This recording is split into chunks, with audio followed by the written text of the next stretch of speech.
All right, everybody. Welcome to Big Ben and Ty's Sports Page. Again, we have Big Ben, and then we have Wade back to discuss with us tonight. Just real quick, the Blues are playing against the Kings tonight. I also want to mention Bradley Hockey has 2 games this week. For more information, go to bradleyhockey.net. Bloomington Bison will be home the 24th and 25th versus Toledo. One of the ex-Rivermen, I believe, is on Toledo. Jordan Ernst, I believe, is still playing for them. That is at 7 o'clock. The Peoria Mustangs are on the road in Minnesota. They're playing Friday and Saturday night. And then, of course, the big one this coming up weekend, we have the Rivermen home opener versus the Marksmen, the 24th and 25th. So let's get into it. Well, Ben has when's the Blackhawks play again? Blackhawks are playing again Thursday, 5:45 Central. And just a quick recap of Sunday's game. First 2 periods, they went goose eggs. And then in the third, they both got a score. And they went into overtime, and Blackhawks got the overtime goal. So that's the update for the Blackhawks. Okay. The Blues ended up winning last Saturday versus Dallas. I saw highlights of it. They looked good for the most part. I don't know if Wade has something to say about it, but for the most part, I thought they looked good. Yeah, I seen some of the highlights on that. I actually couldn't watch that game, unfortunately, but the highlights I did see. Because we were in Quad Cities. Yep, exactly. So, but they appear to be playing a hell of a lot better than they did in that first game. So, they're getting better. So I kind of like what I'm seeing from Blues. I hope they kind of keep that rolling. Speaking of Quad Cities, let's get into that game a little bit. They ended up winning 5-1. I believe the final score was.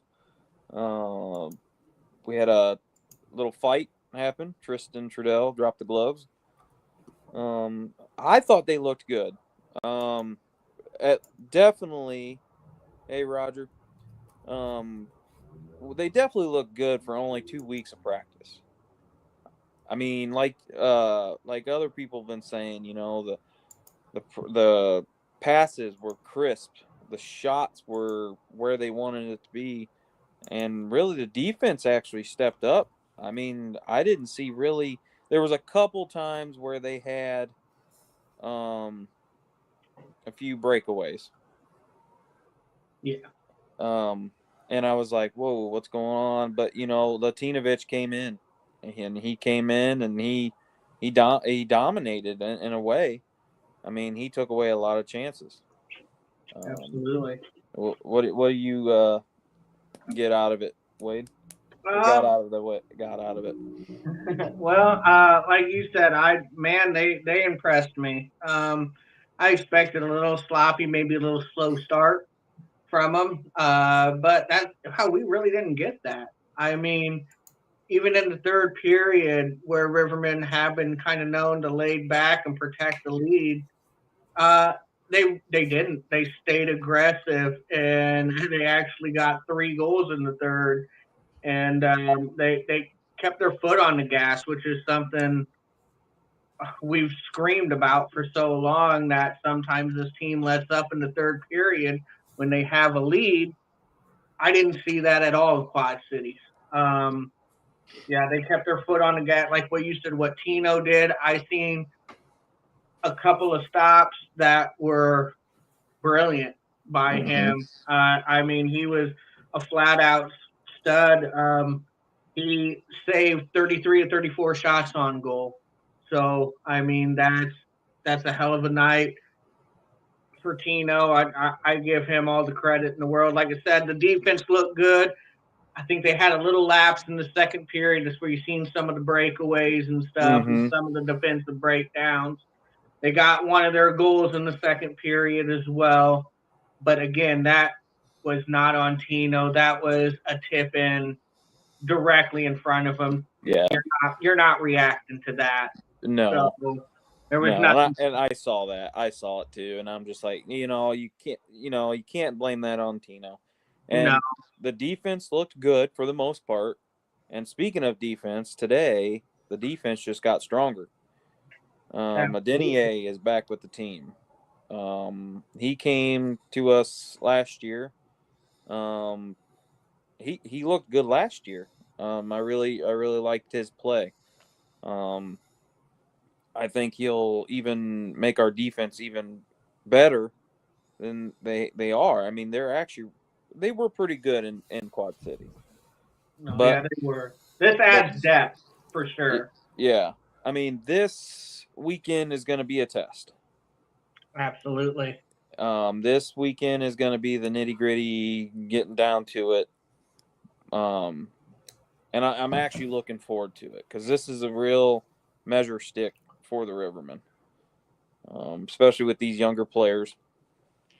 And if they play anything like they did at Quad Cities, like you said, full 3 periods, just attacking, I think they'll be okay. Yeah, and like I said, being aggressive. Like I said, I would rather see them be aggressive, make mistakes that way than to lay back and let the other team back in the game. So especially with the lead, and I think that again is going to be key to beating this Fayetteville team. I mean, you can't lay back with these guys. Um, you absolutely got to keep the pressure on them, especially if you get that first goal on Colby Muse, which is also important. Yes. So, I mean, I do have some numbers. Speaking of Fayetteville, which I found interesting. Again, you can take with a grain of salt. These are new teams, but I just find them interesting that over the past 5 seasons, Rivermen are 7-2 against Fayetteville. And the last 4 times we played have been in Peoria. Last year, we only played them once in Peoria. And we beat them 3-0 in a shutout. And then the year before that, we actually played 5 times, and 3 of the games were in Peoria, and we swept them as well. And then they swept us 2 in Fayetteville. But and the other 3 wins, again, this is back to 22-23. We swept them in Fayetteville. So all the wins the past 5 seasons have been sweeps. Yeah. By both teams. So it's kind of like an all or nothing. Now, again, these are different teams, and I know some will point to Colby Muse, but you got to remember they've had good goaltending. They've had Brett Moran there. They've had Ryan Kinney there. So, I mean, we faced good goaltending, and we've gotten the job done there. And like I said, the last 4 times they've played in Peoria, we've won all 4 matchups. So Rivermen are tough to beat at home for anyone. Yeah, they are. They are. So, kind of going back to Quad City game, they had a boarding call. Oh. What did you see? From where I was in section 102. So I was kind of diagonal from where you were sitting at. To me, it looked 100% boarding. It did. He hit him right in the numbers. I mean, when they're off the boards and you hit them in the numbers, the arm's gonna go up. I mean, that's. I heard some people say, "Well, it didn't look that bad." It's just like it's not about how. That's not how hard they got hit. That's not part of the penalty. It's if you extend your arms and hit them into the boards in their numbers. That's the parameters of the penalty. That's what happened. He extended into the hit and put him into the boards by hitting them in the back of the numbers. That's penalty every time. Yeah, and like I said, as soon as I saw it, I said, that's boarding. Now, if they would have said head contact, I would have been like, no, they can't call that. Because, I mean, I didn't see that part of that. If that was called, I would even have been like, no, that's not the right call there. but boarding was 100% the right call on that. It absolutely was. And I had a guy in front of me, and he's like, "Well, that's just hockey." Well, no, it's called boarding. Yeah. I mean, it's just learn the game, all right? Well, but and I'm it's not like here to trash talk, but it's like, as well as I know, there's some teams in the league that their fans know little of the rules, and so yeah. Well, what told me like that, what almost upset me worse than that was the hit Kyler Fenton laid on Carson Gallagher. Yes. That was a great defensive play. He separated player from puck, kept his arms low, elbow tucked, hit him in the chest, knocked him down, and because Carson that stunned him a bit, everybody was wanting to call it like, that's a penalty all day. That's at least elbowing. It's like he kept his elbow down, tucked. He didn't lead with his elbow. If he led with the elbow, okay, but that's not what happened. It was a clean, hard, good defensive play is what it was. Yeah, and I agree 100%. I mean, I rewatched that, and I go, that's a clean hit all day. In a normal hockey game, that is a clean hit. That's what you're taught. Separate the player from puck. And he did it the clean, legal way. Ben, so, did you end up listening to the game? No, I forgot about it, and I did activities that required me to forget. I'm trying not to say it, to keep it clean. Yeah. No, I get it. And I think you were I think you had something else planned that night too. Anyway. I had something else going that night. Yeah. But this weekend, I'm looking forward to this weekend. I really am. I'm ready to be back in the Civic Center. I'm ready to see all my family, my hockey family, as I call them. I'm just ready to just be in there. I'm ready to be at my season ticket seats. Right. Yeah. That way I know who sits around me. I'm not squished in there because honestly, I don't think we're going to go back to Quad Cities. That's probably the worst I've ever been, I guess, not really treated, but it was almost like some people were there just for a social thing. Because, like, my wife was sitting next to me, and they had 20 minutes to get up and get their food and stuff during intermission, and they wait until 1 minute into the period, and then they're like, oh, we're hungry, and then they went and got food. So, of course, they would get up in front of us, so my wife said, that's why I like that's why I like where you sat, because it's easy to get up. You're not in anybody's way. Yeah, no, and you got plenty of room. Yeah, I have the wheelchair seats, Wade, and that's where we are sitting at, in section 120, I believe. I believe that's what it is. Yeah, I'm ready. I'm ready to get back in the Civic Center. I just am. Right. I'm ready for Riverman hockey at home.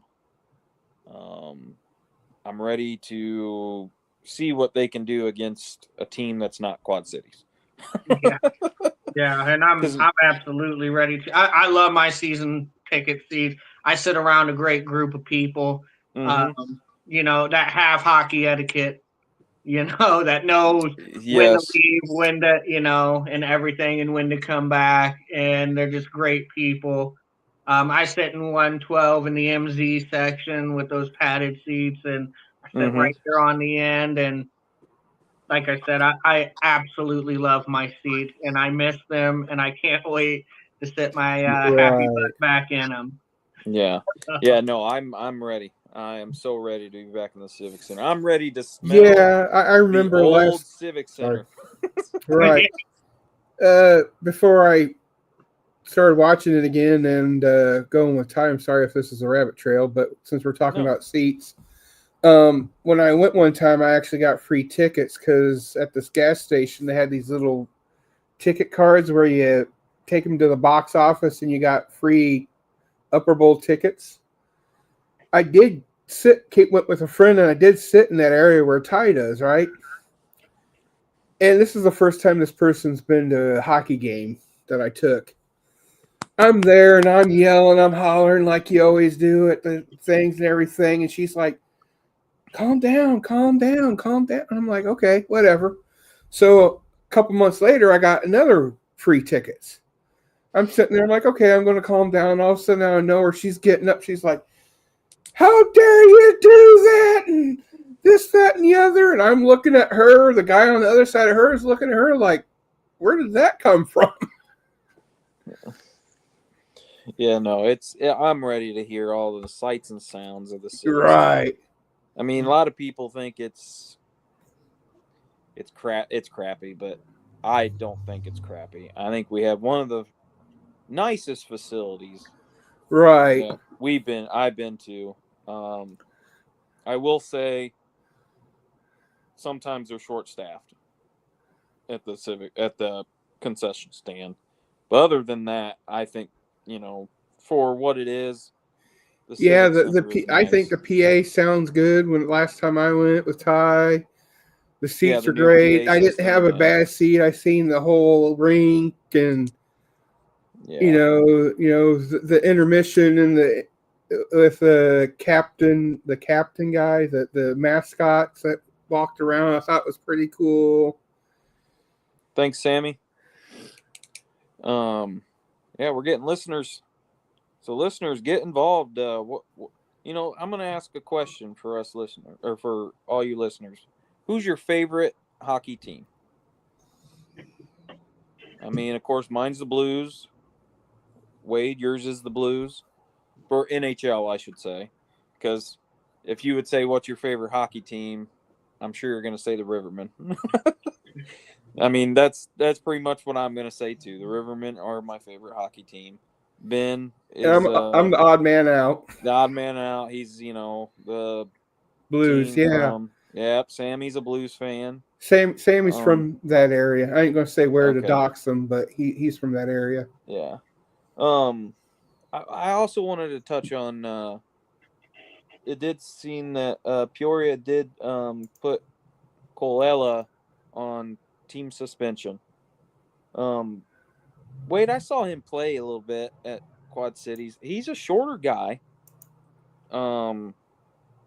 He wasn't afraid to stick his nose in there, and I actually did like his style of play. Hopefully, maybe he's coming back.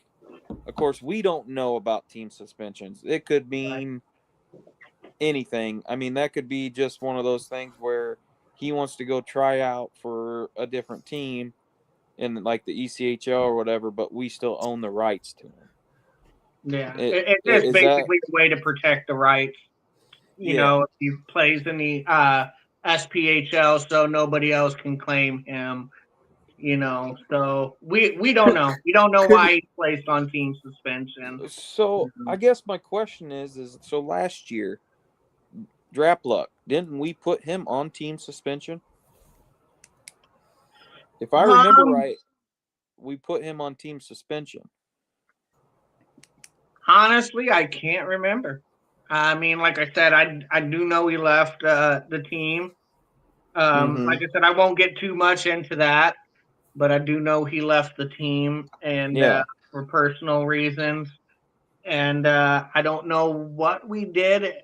Honestly, I want to say you're right, but I can't honestly remember if we did place him on team suspension. But if we did, I mean, that cancels out after that year end. So if we did place him on team suspension, he wouldn't be able to play anywhere else that year. But now that it's a new year, that's kind of like expired. So he would be able to sign elsewhere. I figured that's what it was. At the end of the year, it basically resets. Yeah, if he's suspended from the SPHL or the Rivermen in general. It's not an actual it is a suspension, but it's not a suspension. Yeah, it's not like what Wade said. Suspension. Yeah. Yeah. Well, It's like Wade pretty much saying that we're protecting the rights to that player. What I'm saying is, if he can't play for the Rivermen, can he go to like senior whale hockey or a beer league and play just to keep up in stamina and stuff? He can play in other leagues. He can play in other leagues. He just can't play anywhere else in the SPHL but the Rivermen when they lift the team suspension. Okay, that's what I was wondering. Yeah. And kind of speaking into personal things with the players, and I'm gonna ask both of you. Do you think us as fans have too much access to the players? Well, here's the thing with me. It's kind of a blessing and a curse when it comes to leagues like SPHL hockey. Obviously, you do have more access to players when it comes to this league. Whether it's on social media or at the arenas or what have you. And it's okay to have interactions with these guys, but you also got to be cognizant of their personal space and life, Right. not infringe upon that, and to definitely not harass or disrespect them. So, like, if you see them at the arena, talk with them. But if you see them out at Jimmy John's or somewhere, don't bother them. Yeah, well, I mean, especially if they're literally like eating a meal, like say with family or something. Yeah. So you don't want to pester them. If don't like bug them for an autograph or a picture. If you want to say, hey man, whatever, just say hi. That's fine. But it's like, right. Don't that's not really an appropriate time to ask for autographs and pictures, and when they're trying to eat with like say family or something like that. That's what I agree with that.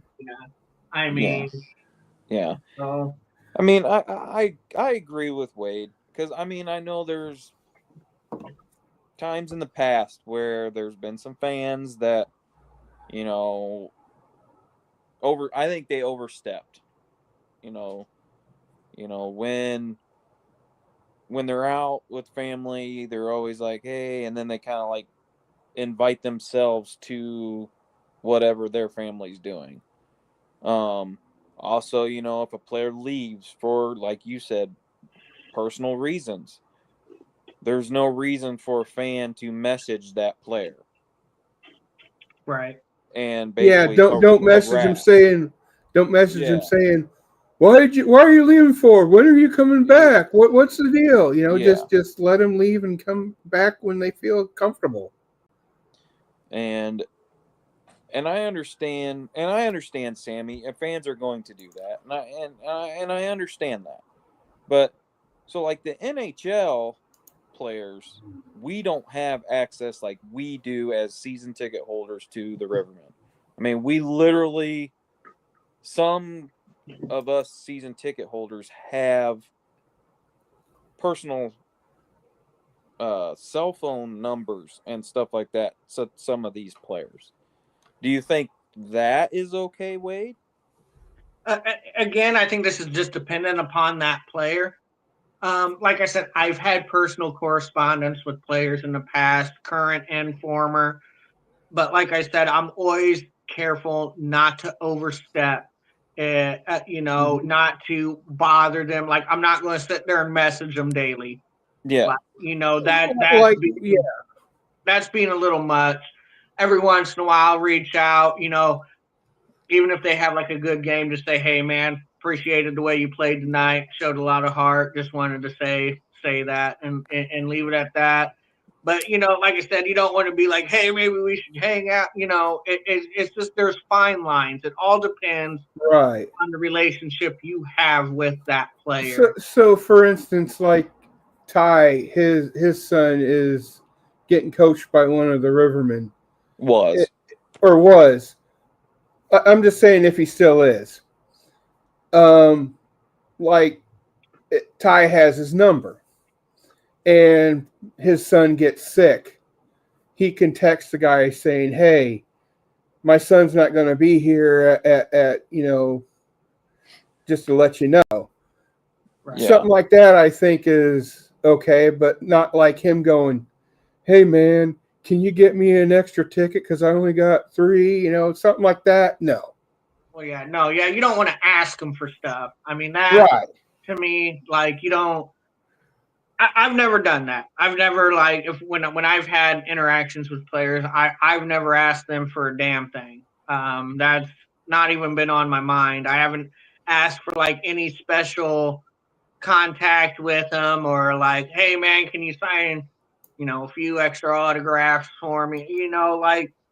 Because I just want to make sure I respect them and their space. Right. I Yeah. don't want to be invasive. Well, for example, so the player that we're talking about is Carlos Fanares. Everybody that knows me, he trained my son. We did some one-on-one training sessions.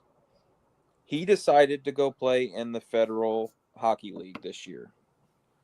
Because right now, I don't know if a lot of listeners don't know this, the Federal Hockey League right now has 0 salary cap. So Oh. they can pay these players whatever they want to pay them. Well, Right. in my opinion, if I was Carlos, and there's a couple other one, and Wade knows there's a couple other ones that made the jump, I would go get the money. Right. I mean, if it's better for my family, let's just Right. say that. And right now, maybe Carlos needed to go do something that's better for his family at this time. Right. So what I did was I texted him and I said, I want to appreciate everything you've done for my kid. I hope we see you again. And if not, good luck in the Fed League. I said, go get them and good luck and thank you. And Right. see, I don't see that being an issue. right. No, because you're not hounding him. You're just giving Yeah. information, and then you're leaving it at that. Right. Yeah. But and then like I said, going back to this access, like I said, I've seen where having this access has gone bad. I mean, Right. I have seen where I've seen videos getting sent to fans of personal things. Like the team likes to go and have a good time. Well, when you have somebody videotaping what's happening, and then it gets back to a fan, and then the fan's going to go around and say, hey, look what they were doing last night. Look what they, I know it's the same thing as NHL players. Like if the NHL players are at a bar, people are going to take their video out, and be like, oh, look at them. Look what they're doing. But it's just, I don't know. To me, it's different because we have so much access to them as season ticket holders, even non-season ticket holders, for a post-game skate with the team on Sundays. Mm-hmm. I mean, you get to go skate with the team. You get to talk to the team. You get to be with them. And I just think some people need to remember that these guys are players, but they have a personal life away from hockey. And I think sometimes some fans forget that and they try to insert themselves into their personal lives as well. Mm-hmm. I mean, do you guys kind of understand what I'm trying to say? Yeah. Yeah, I mean, I get it. yeah, and my thing is what I would encourage people to remember is because you buy merchandise or buy tickets or season ticket holders, it doesn't entitle you to Yes. access these guys whenever you want or to Yep. bother them outside of the arena whenever you want or to harass or pester them. Don't let that stuff make you feel entitled because you are not entitled. So, and like I said, I just always sometimes I even remind myself, like, boundaries, be respectful, just use common sense. And don't let these Right. things make you feel entitled to their private lives and privacy and stuff like that. Because Yeah. I mean, when you buy the merch, you're buying it for the team, even though it might have that player that you like's name on it. That doesn't mean you need to go into their private life and know every single thing about them just because you think, like you just said, Wade, entitled. It's not like you're giving them that person actual money to pay for a bill or something that they're asking for or something. And I like we're all saying, it's like it's none of our business what their personal life is. So Yeah, exactly. And like I said, if a friendship organically happens, like, again, just right, happens. But, again, just use good judgment, be respectful, respect boundaries. I mean, just like I said, you don't want to overstep your bounds or pester them too much, because that can turn south really quick, and there's just no need for that. I mean, Yeah. just enjoy what you get to see. I mean, you're paying to see a game. You're not paying to have access to their personal lives. right. So Yeah. whatever No. develops. But again, just like I said, be mindful and respectful of their boundaries and their personal lives. Right. Yeah. And That's my rule. I agree. I agree 100%. Absolutely. Yes, Skeletor. But yeah, no, I think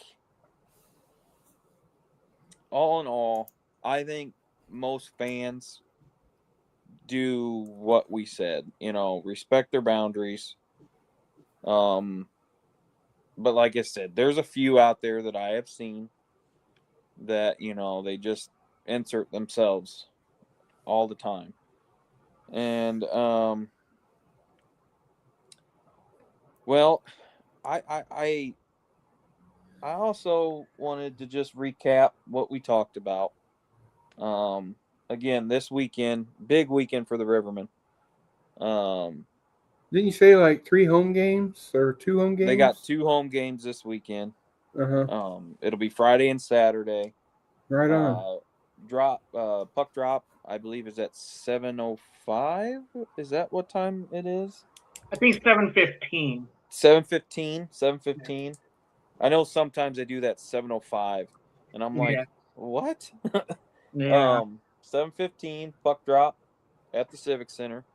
Like I said, I'm excited. I'm ready to get it going. I'm ready to get the season really started and get down and see what this team can do. Right. I mean, because like we said last show, this sounds like it's a newer-ish team, and yeah, they got to get going into games so that way they can connect and actually be a strong team. yeah. I also wanted to ask Wade, what surprised you this weekend from opening weekend? Well, just like I said, what surprised me the most was just how clean and aggressive they played and throughout 60 minutes. When you go into it, especially with new names on the roster, regardless of the coach, we got one of the best, obviously. But you still expect to see a little bit of sloppiness out there, and maybe some lulls and stuff, some common mistakes. But all in all, I mean, the mistakes were minimal. They had a few, yes, but for the first game of the season on the road in a hostile environment like Quad City, man, they shined, and I think that did a lot for their confidence and self-esteem, especially going into an important 2-game series with Fayetteville. Yeah. What team surprised you this weekend? Okay, that's a good question. I want to say Pensacola actually kind of surprised me. I'd have Yeah, to say Pensacola probably surprised me because, you know, we were trying all off season. We're like, what's Pensacola gonna do? They weren't very good last year.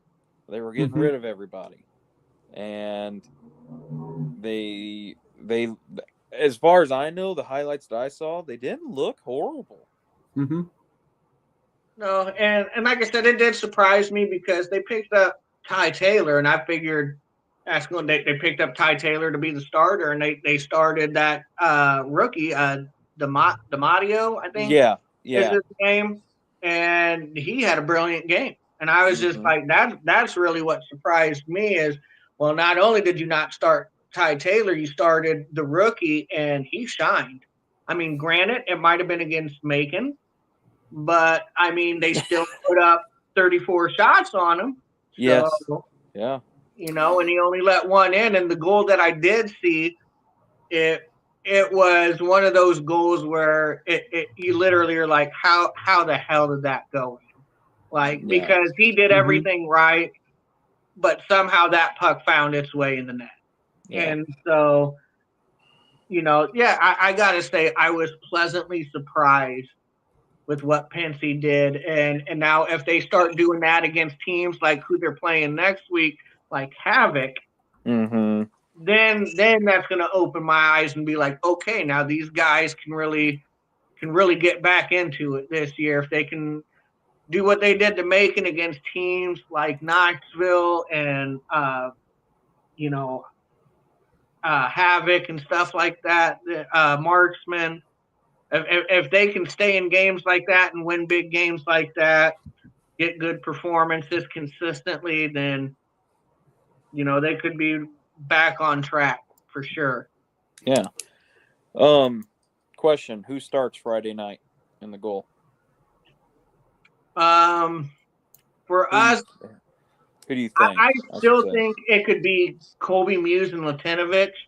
Now, I do think there is a good chance that not only do we see Jack this weekend at Mm-hmm. net, but I also think we could see Mason Bowpit at some point in time Mm-hmm. for marksman. Just check out them early. But like I said, in game one, I still think it most likely will be Latinovich and Colby Muse. But Saturday, that's up in the air. That I would have to lean more towards the backup. Yeah. I And got a question for both of you guys. For yeah. being more hockey nerds than I am, I've always wondered this. Why do, like, just say, for instance, the Rivermen, they won the whole kit and caboodle for the SPHL. Why does it seem like the following year they get rid of half, if not the majority of all those players? Wouldn't they want to keep them so that way they can keep winning those cups? Well, some of them retire. A lot of them actually retire. Okay. Because okay, let's go back the year that last time we won it. That was with Hageman. We had one of the, I wouldn't say the oldest teams, but we had a lot of veterans on that team. Okay. And a lot of them have either retired or moved on. For example, Jordan Ernst. Jordan Ernst is now playing for Toledo in the ECHL. So that's why he left. Mitch McPherson, he retired. Who else am I thinking of? Wade here. Hageman retired, of course. And a lot of them came back. Like your JMPs came back, and your Wilkies came back to try and run it back and go back to back. But then after that, like I said, they're up there. In SPHL hockey, if you can get 4 to 5 years out of one player, count your blessings. Yeah. Okay. That's So about as what good it as it sounds gets. like is like they either retire or they want to have something bigger and better. Yeah. I mean, they're much, always yeah. trying to move up to the ECHL, Mm-hmm. bump and pay, more competitive. I mean, Right. so they're always trying to make that leap up. But some of them, like you look at Jordan Ernst, he loved where he played. He loved playing in Peoria. He wanted to Yes, he win did. championships in Peoria. It was Coach Trudell that's like, look, you've won a couple rings with us. You are an ECHL talent all day. He actually urged Jordan Ernst to play up at the ECHL level and gave Gotcha. him his blessing. So, it's different case by case. But for the most part, like I said, if you can get 4 to 5 seasons out of a good veteran player, count your blessings. I mean, Yeah. 'cause this is Gotcha. SPHL hockey, Yeah. No, I agree 100% because, like I said, a lot of them are trying to make It that makes jump, sense. and It then just there's it some of just them seemed like that just yeah. retire. It just seemed weird to me that like for the Blackhawks, for instance, when they were winning their 5 in a row for the Stanley Cup, it's like all of a sudden they get rid of Coach Q, and then the one guy went to Phoenix, and then another guy went to another team, and it's like, why wouldn't you try to keep those guys so you can keep the ball rolling? It's all about And, money, though, too. I mean, if I'm on a winning team, well, this is mostly in the NHL. If I just got done winning a Stanley Cup, I think I deserve more money. right. And I hate to say that, but a lot of players in the NHL, that's how they think. I'm not saying all of them do, but there's some of them that say, I want to get paid because now I'm on a winning team. We won the Stanley Cup. And then the I mean, do you agree Blackhawks with don't that, want to Wade? pay that extra, and then they'll go to another team that will pay him that more, knowing. Yeah. Okay. I mean, Anyway, I don't see it much in hockey as I do like in football or baseball or basketball. or basketball. Because believe it or not, hockey is probably one of the least paid leagues. Yeah, I remember a stat a while back. Someone basically said the highest paid hockey player is the lowest paid NHL or NFL player Yeah. or NBA player, and it's Yeah. like that's wild to me. And it's like it just seems like hockey's more aggressive, more fast paced than these. You think they would actually get paid more than what they are. Yeah. Anything else you want to add, Wade, before we kind of? All right. Well, before we wrap up, I kind of got a question for you guys too, and I'll give you mine after you guys share yours. But it's a two-parter. Give me 3 guys you got your eye on for the Rivermen coming up in the Fayetteville that you want to see step up, and give me a couple keys to the game for Rivermen to take the victory over Marksmen. Good. Ben, I'll let you go. Well, I don't know any of the players. I just go to watch just because I like the aspects of the game. But I like to see the goalie stop a lot of the goals. I like to see like an enforcer there to make sure, if someone messes up, then there'll be something to give that other team like, hey, knock it off, because you know what happens if you don't. And then Tristan sure did that. right. He sure did. And then I just like to see, a fast paced game, a lot of shots on goal. I like to see the Rivermen, of course, at least get one so they can block all the rest of the other team. And Yeah. that's what I'd like to see this weekend. So, I guess the 3 players I am going to watch, and he just got signed today. I want to see how he does back with us. I know last part of the season last year he was looking better. He was getting comfortable. Because I knew the first couple games he was a little rocky start, but He started getting comfortable. He knew where his role was. And I really think that it's going to make our defense stronger. So, yeah, that's one of the players I'm going to watch this weekend, see how he adapts from coming back. The next one, of course, is I'm always going to be watching our captain, Right. Alec Bear. Mhm. Not only on the ice play, but how he leads.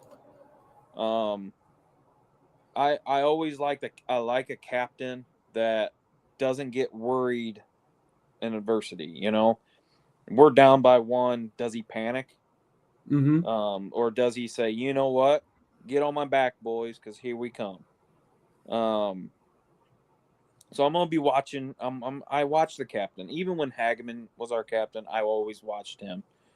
And honestly, he was probably the cool, calm, and collective captain when it came to stuff like that I've seen in a long time.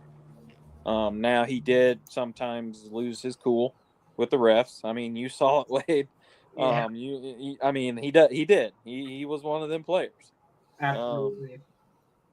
I think the third player that I'm gonna have my eyes on this weekend, and he looked good, and it's another defensive player, Dennis. I actually really enjoyed watching him. He's not afraid to go into the forecheck if he needs to.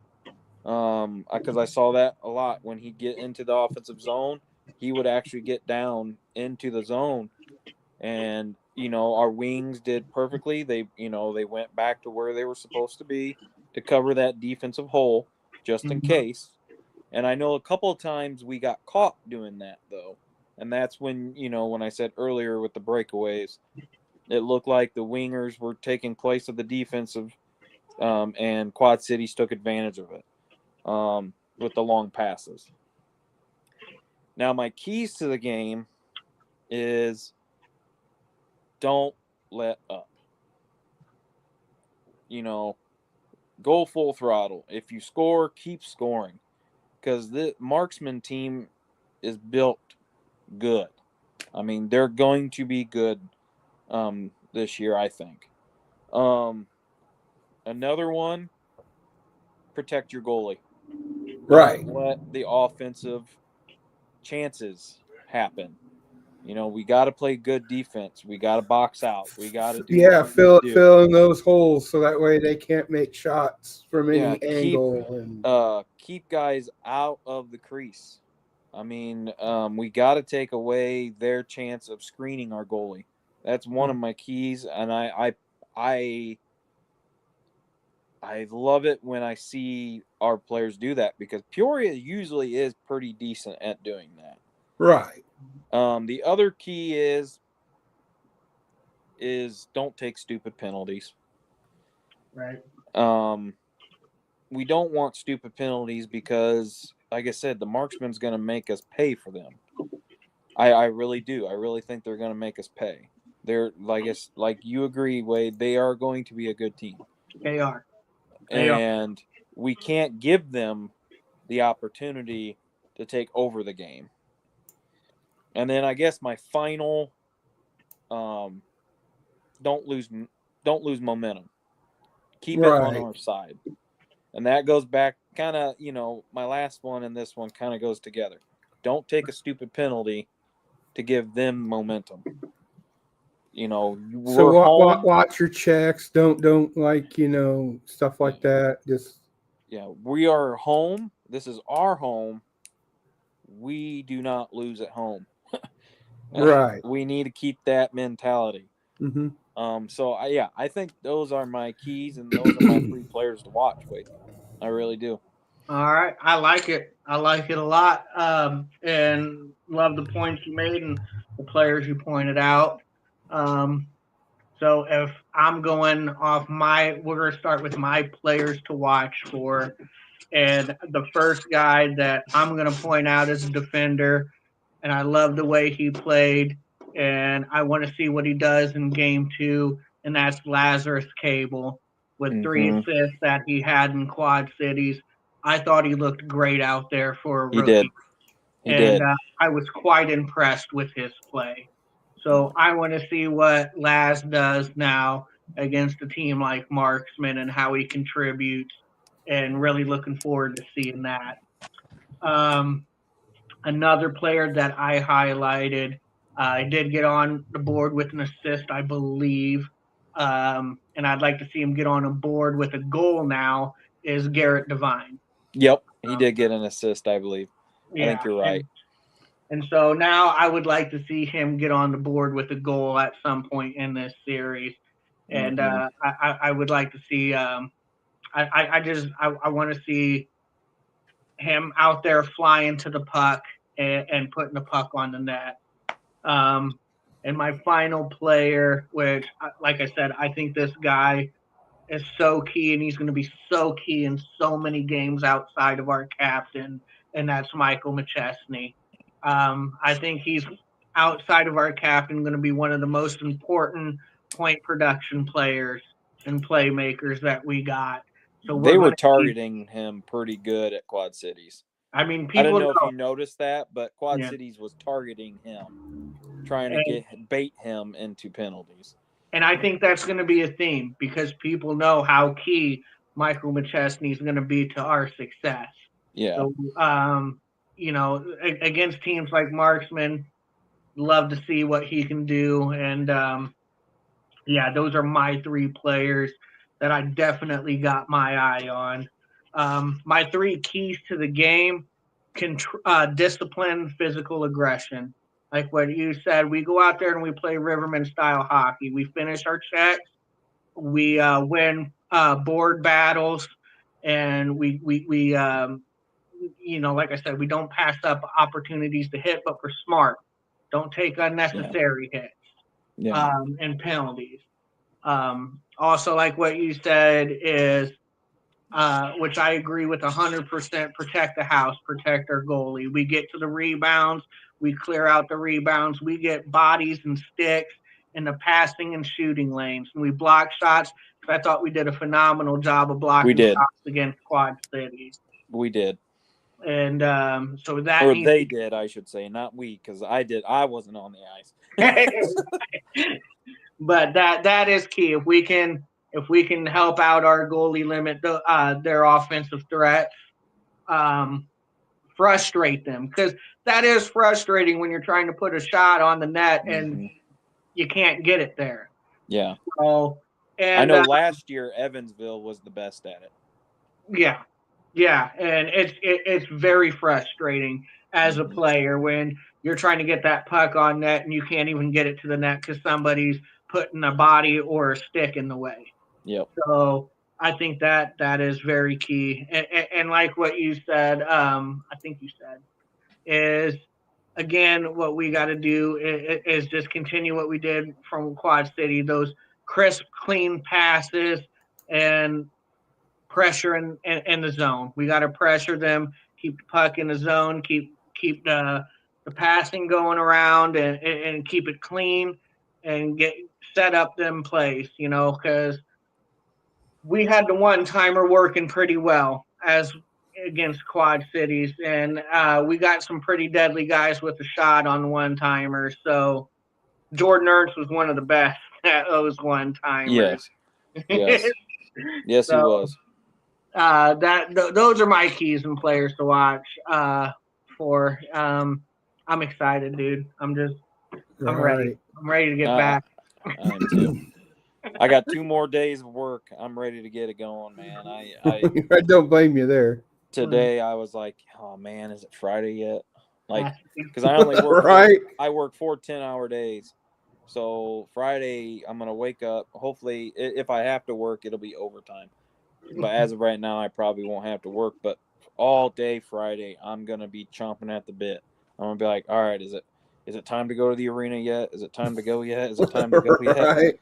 I mean, my fiance thinks I'm crazy. I told her, can I just show up now? I just want to show up there now. All right, let me in. Let me in. I'm ready, guys. I just want to see the ice. Just let me see the ice. Yeah, just let me see the ice. That's all I want to see. Just let me see the ice and scoreboard. Maybe play the horn for me once. Yeah. Yeah. Could you get something cooking so I can have the smell too? Just get me and a beer in my hand. Just Right. I'm just gonna soak it in, man. As soon as I get in there, I'm gonna stand there, take a deep breath, and just look around and be like, "I'm home. Yeah, I'm ready." Yep, that's how Big Ben is when he goes to the racetrack. I'll tell you that. When I go to the racetrack, I'll get there about, I kid you not, maybe noontime, but no later than like 2:00. Just because I like to see the cars coming in, hear the track prep, tailgate with people. Then when they let everybody go in at like 4:30, I'll walk in and watch the heat or the heat, the hot laps and So anyway, Anything you want to add tonight before we wrap up here, Ben? Okay, a few things. Thank you, everybody, for coming in. I seen we had a few new listeners on here, which is cool. Remember to share us on your Facebook pages and places for hockey for right now. Skeletor mentioned something, asked us what we were doing. We were basically doing hockey and racing during their respective seasons. Dirt track racing, I should say. I did see that, Skeletor. I'm just not a fan of NASCAR much anymore. Right. Sorry, just not my thing. I mean, if something big happens, like major, yeah, we might mention something about NASCAR, but it's going to strictly be on, dirt track racing. Also, I'd like to thank Matt Casselai, a.k.a. Slozzy from Slozzy and the Three from Hell, for letting us use one of their songs for our intro and outro. And we should be back 9-10 o'clock on Saturday Central Time. Somewhere right around there. Saturday? 9 or 10 a.m. Wade, we'll talk about it here. We'll talk about it later, but it'll be on our Facebook page. Just look up Big Ben and Ty's Sports Cave, and you'll see all information you need to know about that. And message us anytime if you want us to talk about your favorite hockey team, whether it be the Colorado Avalanche or Vancouver Canucks or Washington Senators or whatever. Washington Senators? Was it their Senators team? Or is that baseball? That's Ottawa. Ottawa. Okay, Ottawa. Anyway, the point being is just message us, with questions and stuff, and we'll try to answer them. And that's all I got to say till next time. So, all righty. Well, on behalf of Wade, Big Ben, myself, thanks for listening. And again, Saturday we'll put it up. And again, let's go Rivermen. Real quick, like I said, Bloomington's playing this weekend, so if you can't make it to Bloomington or can't make it to Peoria, even though you should, because it's gonna be good. But Bloomington is also playing, and the Mustangs are gone. So yeah, let's go Rivermen. What do you think, Wade? Let's keep it Riverman style.